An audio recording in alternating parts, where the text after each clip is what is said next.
Oi, gente, mais um cafezinho. Estou aqui no Congresso Nacional e dessa vez veio para cá a Bianca Gonçalves. Ela é advogada e também é da representativa. Estou aqui com ela e quero já perguntar, antes do nosso assunto principal, e nada polêmico, porque eu acho que esse assunto é um assunto muito nítido que é certo e errado. Antes de tudo, eu quero saber se seu café é amargo ou doce.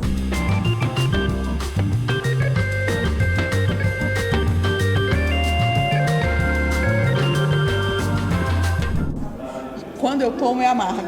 Quando você não. Gente, hoje ela não tá tomando café no café. Estou num processo de reabilitação no vício do café. Gostei. Nosso café é sem café, então, dessa vez. Mas estamos aqui para falar sobre a PEC da anistia dos partidos. E uma coisa que eu comento muito é que a gente está habituado com esse tema, mas tem muita gente que ainda não sabe do que se trata. Então, assim, eu queria que a gente trouxesse para eles um pouquinho no âmbito geral o que é essa PEC de anistia dos partidos. Bom, eu acho que o primeiro ponto, né, que a gente precisa trazer para quem não sabe é que os partidos, existe uma legislação no Brasil desde 1995, a primeira vez, né, e depois 1997, que determina que 30% das cotas de registro de candidaturas devam ser de um sexo ou de outro, né?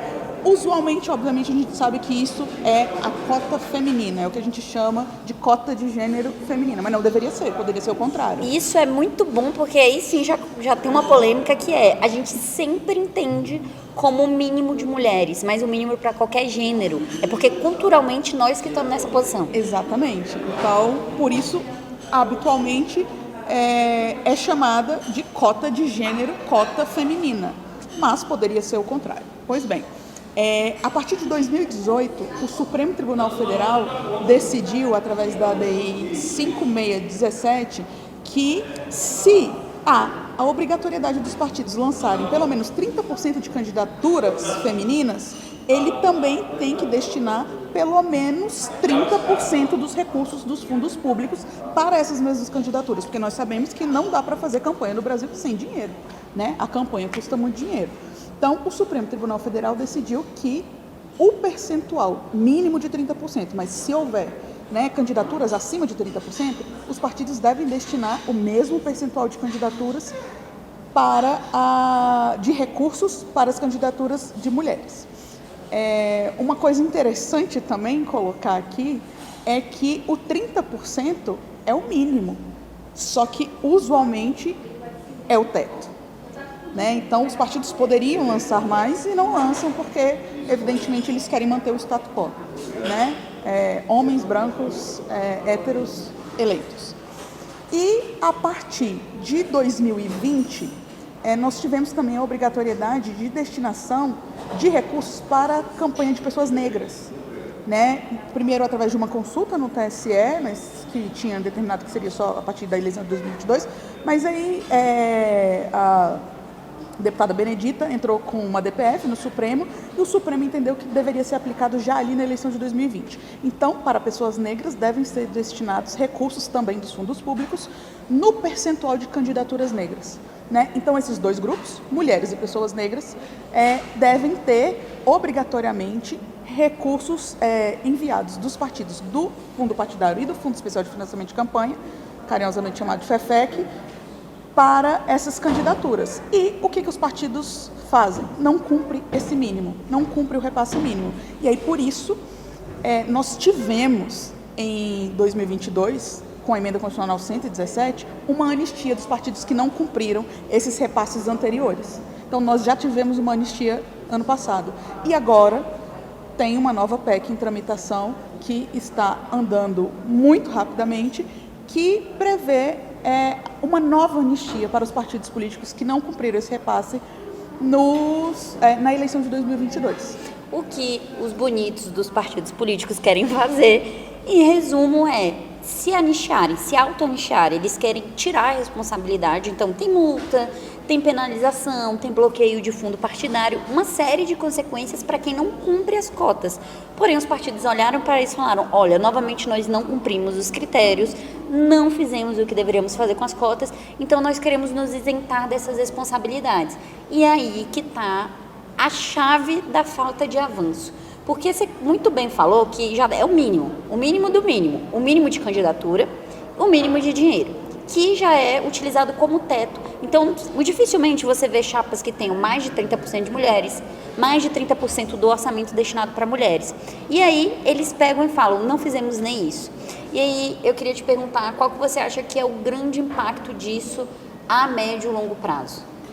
Bom, o grande impacto disso a médio e longo prazo é que a gente nunca vai conseguir chegar lá, né? Existe uma pesquisa recente da ONU que diz que para se chegar a uma igualdade, né, entre homens e mulheres na política, nós vamos demorar pelo menos 300 anos.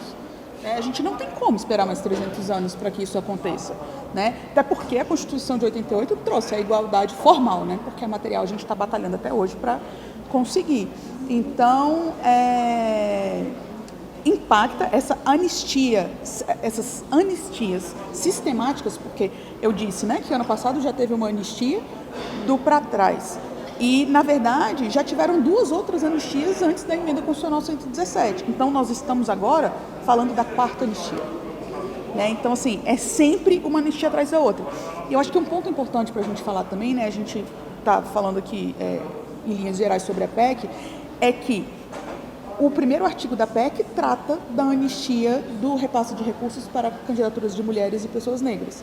O segundo, ele é ainda mais abrangente, porque ele trata de uma anistia para toda e qualquer irregularidade na prestação de contas dos partidos desde sempre. Então, se a Justiça Eleitoral, né, em algum momento da vida, colocou qualquer tipo de irregularidade de prestação de contas como irregular, os partidos estão anistiados. Esse é o artigo 2º da PEC, o segundo artigo da PEC. Ou seja, não se Se cumpre a tirar lei. o primeiro e o segundo se mantiver, na prática vai continuar problemático, porque vai ter anistiado de toda forma. E a tendência é que, como você não cumpre tradicionalmente as cotas para as mulheres e pessoas negras, o que acontece? Obviamente que está dentro dessa anistia, né? Exatamente. E aí você mantém o status quo, que é a representatividade que hoje nós só alcançamos nessa última eleição 17% por conta da obrigatoriedade do repasse de recursos, né? Na verdade, nós tivemos um avanço muito grande, que ainda é muito pequeno. Então, assim, a gente chama de avanço grande porque praticamente dobrou o percentual de mulheres da legislatura de 2014 para 2018.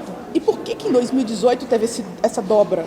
E que foi para 15% de representatividade, ou seja, a gente ainda não é nada. A dobra, né? era, você foi de nada para um pouquinho. Isso, você foi de 8 e alguma coisa, 9 para 15. Essa foi a dobra, né? 15 e alguma coisa. Mas por que isso? Exatamente porque o Supremo determinou que os recursos também tinham que ser proporcionais. Então, quando começou a chegar dinheiro na campanha das mulheres, elas começaram a ser eleitas. E aí você vê uma linha histórica, que é o que acaba acontecendo. O crescimento das mulheres nos espaços de poder, ele é lento e ele começa a crescer um pouquinho. Quando você determina que tem que ter só 30% nas candidaturas, mas inclusive nem cria proporcionalidade, acaba que as mulheres não crescem. E aí vão se criando novos mecanismos. Esses são mecanismos de reparação histórica. Você criou o mecanismo de 30% nas candidaturas. Não está funcionando também? Então vamos criar obrigatoriedade. Vai ser proporcional. Se você tem menos mulheres, vai ter que ter menos homens. Depois você vem com o processo da televisão, você vem com o dinheiro do fundo partidário, do fundo eleitoral. E esses pequenos ajustes que trazem um mínimo de crescente que a gente tem para as mulheres. Se você elimina um desses, esse crescimento vai ser ainda muito mais lento. E o que me angustia é que eu vejo que isso basicamente é toda a gestão dos partidos políticos, inclusive sua grande, amplíssima maioria, é conivente com isso para manter o status quo de poder, para continuar nessa relação de subordinação de poder. E aí eu queria te pedir uma coisa, se você tivesse que dar uma mensagem para os partidos políticos que estão fazendo isso, assim, vocês sabem, falar o que deveria ser dito para eles. Bom, eu acho que a grande mensagem que a gente precisa deixar para os partidos políticos é que a democracia, a gente vive uma democracia representativa.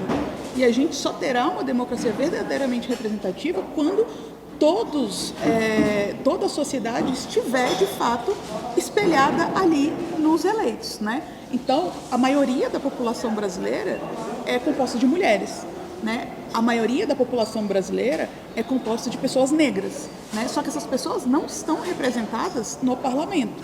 Então, eu acho que o primeiro recado, né, talvez, que eu deixaria para os partidos é que eles precisam começar a praticar um pouco mais a democracia intrapartidária, né? Dentro dos partidos, a gente precisa ter um pouco mais, né, de representatividade, especialmente nos cargos de direção, né? E automaticamente colocando mais mulheres e pessoas negras nesses cargos de direção. Agora sim, a gente precisa colocar nos cargos de direção, a gente precisa dar autonomia para que essas pessoas possam gerir recursos, porque não adianta ter só figuração, né? Elas precisam ter voz e precisam ter voto e precisam ter dinheiro, gerir recursos, né? Então, esse eu acho que é o grande ponto e que os partidos precisam observar. Eles precisam ter um pouco mais de democracia intrapartidária para que invistam em candidaturas de mulheres e pessoas negras, de verdade, candidaturas competitivas, para que mais mulheres e pessoas negras sejam eleitas. Isso, inclusive, é favorável aos partidos porque destina uma maior quantidade de recursos do fundo partidário, porque votos dados em mulheres e pessoas negras contado em dobro. Maravilha, essa parte é muito boa. Eu diria mais para os partidos. Para as pessoas que comandam os partidos, eu diria. Se representatividade não importa, então libera os espaços de poder, deixa outro. Não vai fazer diferença? Não faz diferença para você estar aí, não faz diferença para os homens brancos estarem majoritariamente no espaço de poder. Libera para as mulheres, libera para a negritude, para as pessoas negras, libera para todo mundo. Vamos ver se a representatividade não é significativa. Quando a gente está no espaço de poder, dizer que a representatividade não é importante, fica muito fácil, né? Mas vamos aqui para o final do nosso cafezinho, porque eu já foi também emputecida aqui, mas quero te fazer uma pergunta. Faça uma avaliação para mim. PEC da anistia dos partidos, é amarga ou é doce? Completamente amarga, né? É intragável, na verdade, né? Nós que somos de movimentos sociais, né? Eu, além da representativa, eu faço parte do Observatório de Violência Política contra a Mulher, faço parte do LIDERA, que é o Observatório Eleitoral do EDP, e o Observatório de Violência Política contra a Mulher emitiu nota técnica e nós estamos praticamente diariamente aqui dentro da Câmara para poder tentar conversar e convencer parlamentares, inclusive mulheres, a barrar essa PEC, porque ela é de todo danosa para a democracia. Te agradeço demais, eu espero que essa mensagem chegue a mais pessoas, que a gente se atente a esse tema, porque eu tenho visto que ele tem circulado pouco nos ambientes públicos, nos ambientes do dia a dia, das redes sociais. Ajuda esse conteúdo aí a chegar em mais pessoas pra gente debater e deixa aqui a opinião de vocês, inclusive vocês concordam ou discordam sobre esse tema, porque uma coisa eu sei, passar batido ele não pode passar. Obrigada.